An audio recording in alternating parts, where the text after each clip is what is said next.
Hello everyone, welcome to my channel. I am Nidhi. So today we are going to start our next poem of class 12th Hindi Aroh and that is Kavitavali. Kavitavali प्रसंग में गोस्वामी तुलसीदास जी ने अपने समय का यथार्थ चित्रण किया है। कवि का कथन है कि समाज के विभिन्न वर्गों की अत्यंत दयनीय स्थिति थी। तो इसी के साथ हम करते हैं अपनी कविता शुरू। हमारी कविता का सबसे पहला काव्यांश कुछ इस प्रकार है। किसबी किसान कुल बनिक भिखारी भाट चाकर चपलनट चोर चार चेटकी पेट को पड़त गुन गड़त चढ़त गिरी अटत गहन गन अहन अखेटती ऊंचे नीचे करम धर्म अधर्म करी पेट ही को पेचत बेचत बेटा बेटकी तुलसी बुझाई एक राम घनश्याम ही ते आगे बढ़वागी ते बड़ी है अगी पेट की। कवि कहते हैं कि इस संसार में मजदूर कृषि व्यवसायी वैश्य भिक्षुक भाट नौकर चाकर चंचल नट चोर दूत जादूगर सभी लोग अपना पेट भरने के लिए तरह तरह के कार्यों को करते हैं। वे अनेक कृषियों को करते हैं, यहाँ तक कि पर्वतों पर भी चढ़ते हैं।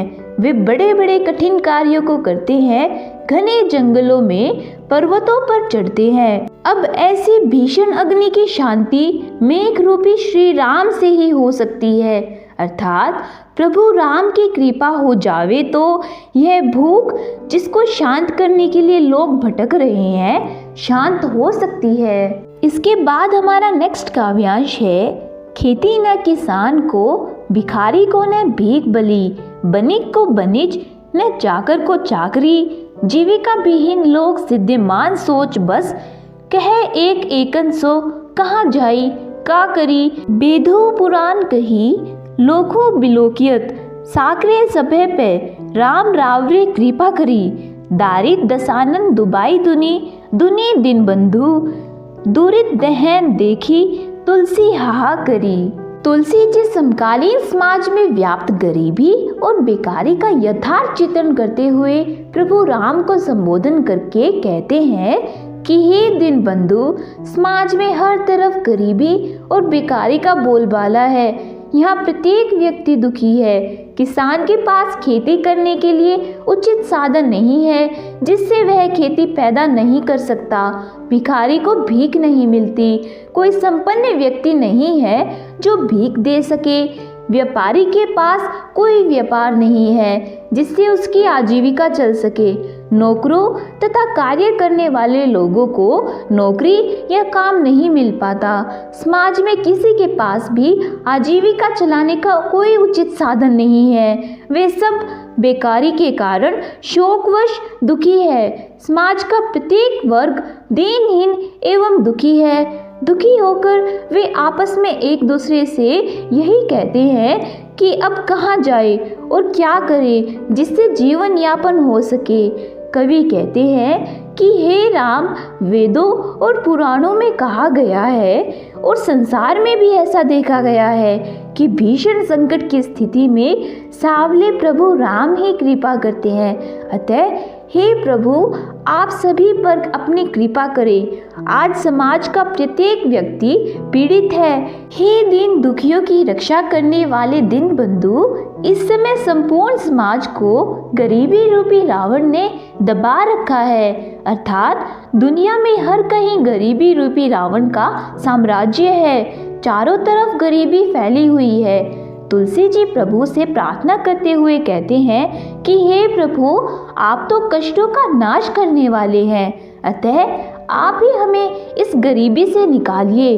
आप ही दुनिया से गरीबी को दूर करें। इसके बाद हमारा लास्ट काव्यांश है। धूत कहो अवधूत कहो राजपूत कहो जोला कहो कहो काहू की बेटी सो बेटा न ब्याहबे काहू की जाति बिगाड़ न सोऊ तुलसी सरनाम गुलामो है राम को जाको रुचे सो कह कछु ओऊ मांगी के खाबो मसीद के सोइबो लेबो को एको न दैब को दो। भक्त तुलसीदास जी आत्मविश्वास को प्रकट करते हुए कहते हैं कि समाज में चाहे मुझे कोई त्यागा हुआ कहे या सन्यासी, कोई जाति का राजपूत कहे या जुलाहा, मुझे इससे कोई फर्क नहीं पड़ता। फिर मुझे किसी की बेटी से बेटी की शादी तो नहीं करनी जिससे किसी की जाति बिगड़ जाएगी। तुलसी जी जाति धर्म का खंडन करते हुए कहते हैं कि मैं तो केवल प्रभु राम का दास हूँ। फिर जिसे जो अच्छा लगे वह कहता रहे, मुझे किसी की जाति धर्म से कोई मतलब नहीं है। तुलसी जी कहते हैं कि मुझे किसी से कोई लेना देना नहीं है। मैं तो भीख मांगकर पेट भरता हूँ और मस्जिद में सो जाता हूँ। मैं तो पूर्ण रूप से प्रभु राम की शरण में समर्पित हो गया हूँ। मुझे संसार से कोई मतलब नहीं है। तो इसके साथ हमारी ये कविता फिनिश होती है। If this video is helpful for you then please share it with your classmates and please do subscribe my channel for more videos.